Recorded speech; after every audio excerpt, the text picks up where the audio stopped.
Hello, hello, it's Pixie. How the devil are you? I hope you're well. Okay, what should I talk about? I was watching some interesting stuff, so going to the fasting. And I was watching something where a chap in India is claiming he wouldn't eat for massive amounts of time. So I know people can fast. Now he claims he's dry fasted for 50 something days, and originally he had cancer and he met some type of guru guy and he advised him that he should fast for 11 days or 15 days, actually 15 days, and then 3 days off to eat and relax, and then go back to fasting for 15 days. He wasn't giving it as advice, he was just saying this is what he was told, this is what he did, and that's how he sorted out his own cancer. Now, I could understand expanding a fasting ritual and then getting to the point where you could go longer periods of time, but he's claiming it was a dry fast, which can be pretty hard on the body. Depends on the aggressiveness of the cancer. It certainly would cause because when your body's threatened, the threat exists as to the whole body, but it also exists at different levels, so like the subtle bodies and the cells themselves, so it breaks down into a more finer aspects of yourself, I guess. So when you dry yourself out, the cell's going to react to it as well. So when you've got cancer cells in your body, they are directly threatened.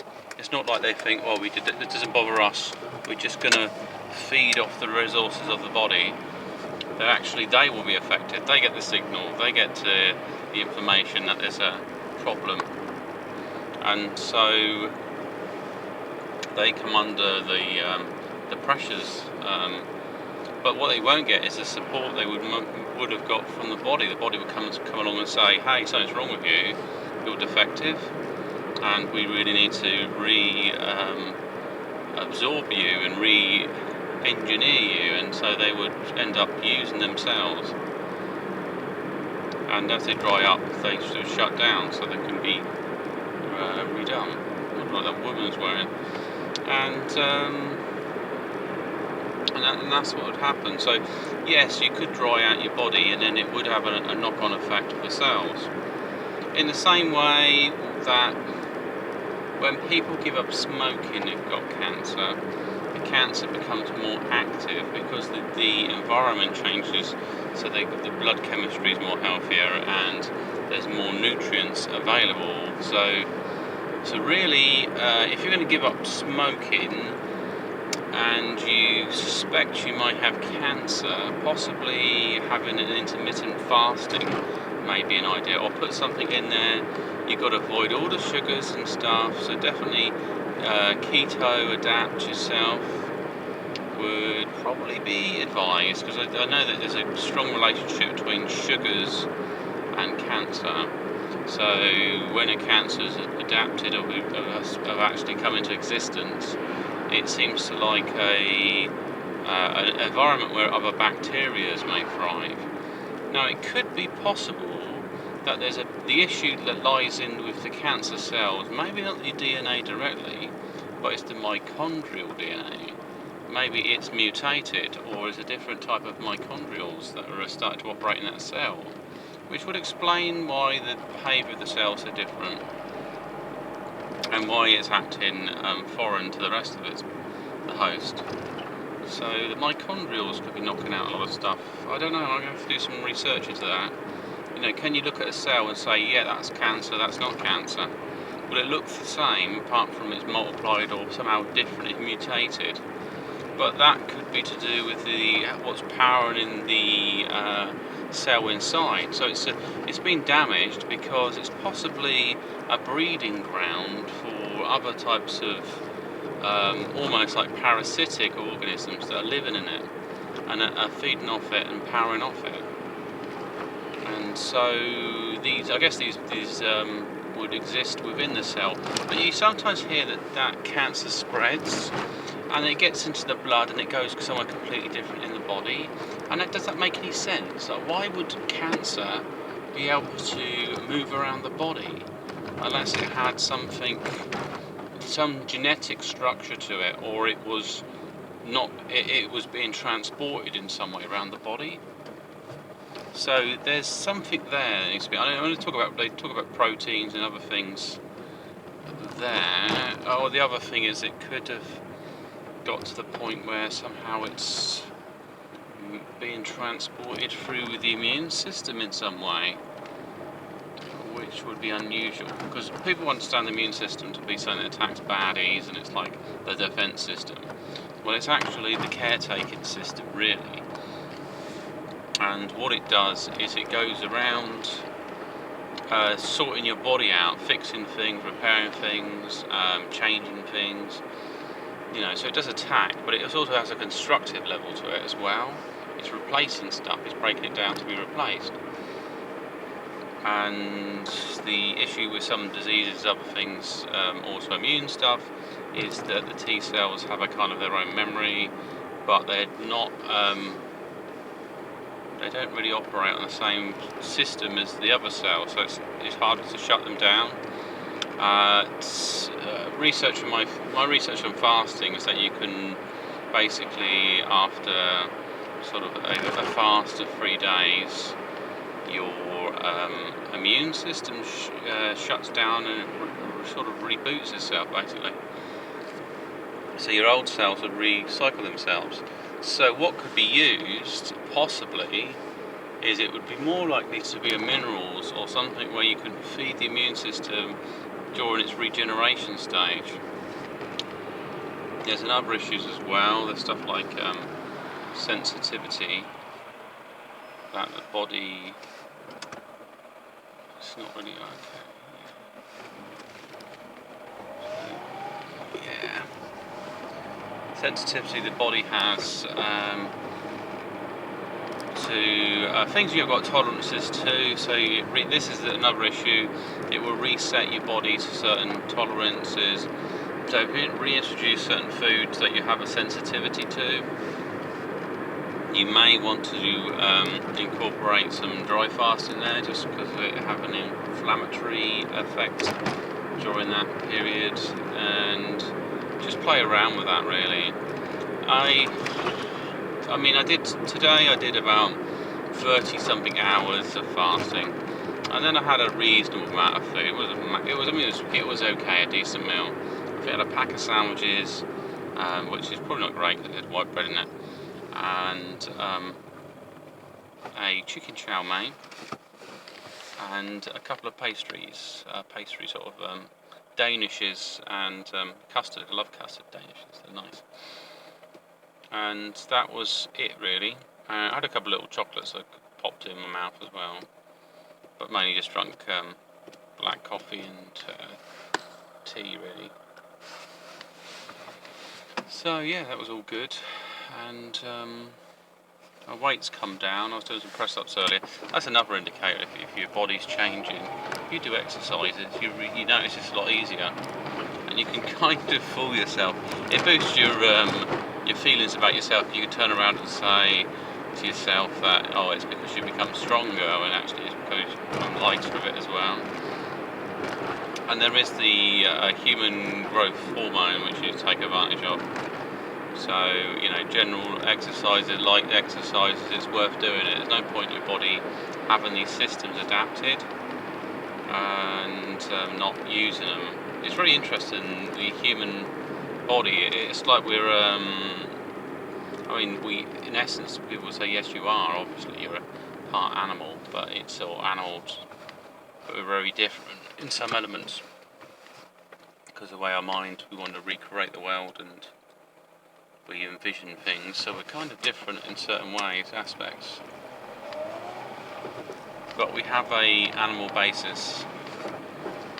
You know, it's a core part of our system. It's built off nature itself. However, we're kind of like an investment from outside of nature as well, because I don't think there's any other organisms or anything like us have this human construct.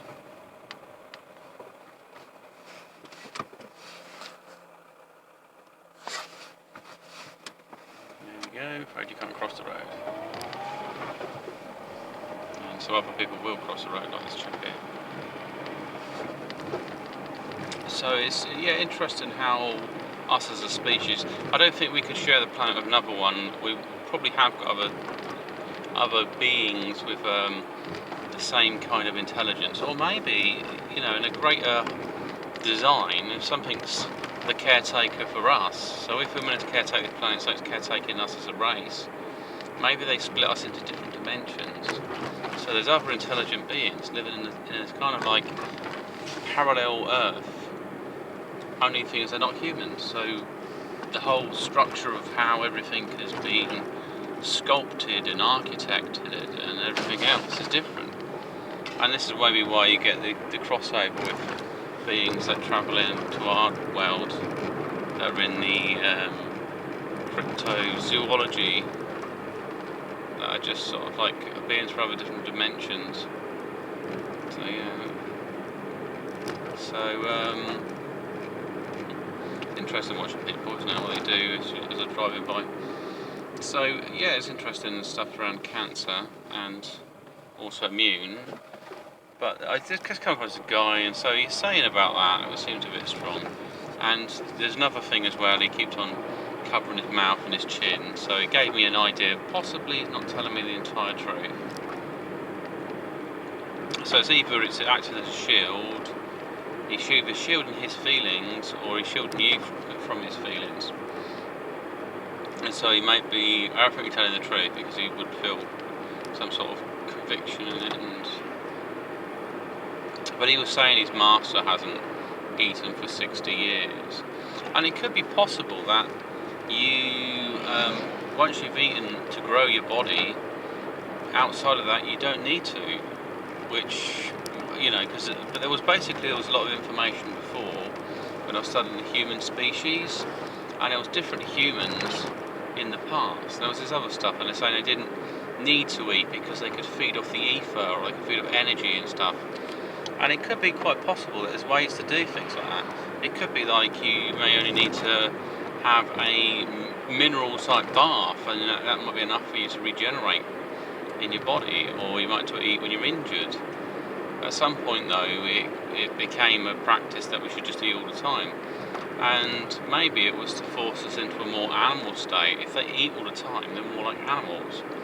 And so they become less enlightened. So there's a lot of research there. I mean, I'll do a little bit at a time. I'm not going to go too crazy, but there obviously I might find something. I might find that you can actually not eat for a really long period of time. People water fast for a long time, but they tend to they're carriers of weight, and they also struggle with it. They endure it. I was watching some video, and some woman was having partial blackouts and all sorts. She's saying sometimes she'd have a little bit of a blackout in the morning, or she'd have a whiteout. So it's to do with her blood pressure. Low blood pressure, high blood pressure. It's also sometimes when people think they're going to hell or whatever, so if they pass out and everything turns black, they have an impression that they've gone somewhere to the dark side. Why, if someone else is, oh my god, there we go, I was in the wrong gear, the roundabout, there we go. And if somebody has a whiteout, they think they're going off to heaven, which maybe they are, I don't know. I think both of the parallels of what heaven and hell are just different aspects of heaven, different aspects of hell. That's the bigger picture. It's like when people think they're going to go and there's milk and honey and there's virgins lining up waiting for them. I've joked before, would anybody want 99 wives or whatever they sign themselves up to? Because it's not going to be like they're waiting around just to have sexual relations. They're going to want interactions. They're going to want you to do things for them. It doesn't make any sense. It's just a fantasy. It was the way to sell it, really. Here, I want to sell you something, but I'm going to paint this picture that you get everything you want. There'll be pots of gold, there'll be women there. Like, why would any god want to create a place like that for people? Wouldn't it want to enrich itself in some way? What did these people do for the god? Are they there to entertain the god? I don't know. And also, it's disrespectful, really, because I think the idea of Allah means white, and white light and all this sort of stuff. So it's more of a pure energy. So these kind of material interests are nothing to something that pure. And in fact, these people might have signed themselves up to hell. You know, if that was a test, you face a god and he said, would you like a load of virgins, or would you like the truth, or would you like something else? And if people said the wrong thing, that could be the undoing of it. So you're not worthy. I mean, because the god, you know, it's not like Allah has a form and it's hanging. Well, it's in it, because if you're pure light and energy, why would you have a gender? And also they refuse to accept idols, so you can't form into a gender. So the most purest of the purest of the pure is that, really. It's just light, which comes back to Ra, which comes back to the Egyptian connection, and so many other things. All religions connect at some point, different levels, and there's probably common grounds between them all, but I don't think people want them to find that ground, because it creates a debate that they're not happy with, and everyone wants to say, my religion's perfect, and if you question it, then you should suffer the wrath, or whatever, you know, it's whatever they like to say, however they like to tackle people like that. And it's not really debatable. So you're saying you're very intelligent, that you're following a really holy path, yet when it comes to debating what you've been told to believe, which you feel in your heart's the truth, you're not able to do that at all, you know, or it's to even think about it without following just the word. So it's debatable. I mean, I'm not having to go any particular religion. I know I've mentioned Muslim stuff, and I find it quite fascinating. I probably will study the Quran at some point, and I've got no issues with any religion, you know, because in myself, I've gone more Hindu recently, Buddhist, Hindu, spiritualists, you know, the whole mixture, which takes me away from my roots of, I never really had any strict religious roots. Just I think my mother assumed I'd be a Christian at first, and I said, well, I'm not, because and then she said, you're not Christian? And I said, no, I don't go to church, but that was sort of like 10 years ago, or maybe longer. Look, mate, I want to go this way. Oh, I should have indicated, and you've got your fucking car stuck there. Some taxi driver blocking us up. What? So anything else? Yeah, I did a 30. I did a like over 30-hour fast, but I just felt absolutely whacked. So I was eating something, and it felt like I had a head cold. But maybe it was true, because I did actually. What else I did was, yeah, I might go in there actually. It's just a bit harder at night.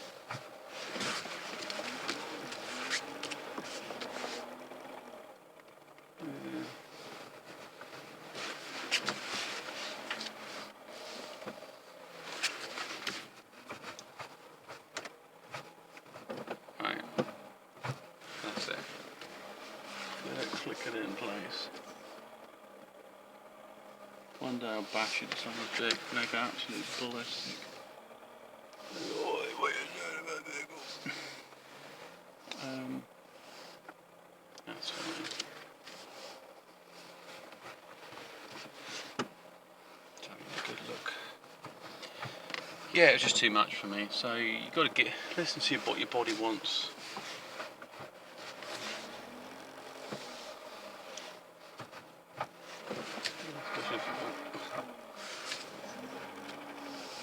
There we go. Because I want them to be able to get in and out as well. I don't know, it looks like I've gone crazy. Tighten it.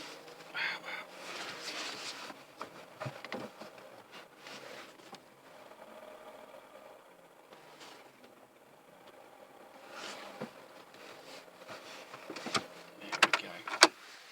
Get all carried away there, trying to get perfect. to make sure the vehicles don't open the bloody doors. Anyway, this is Higgs is signing off. What's his name?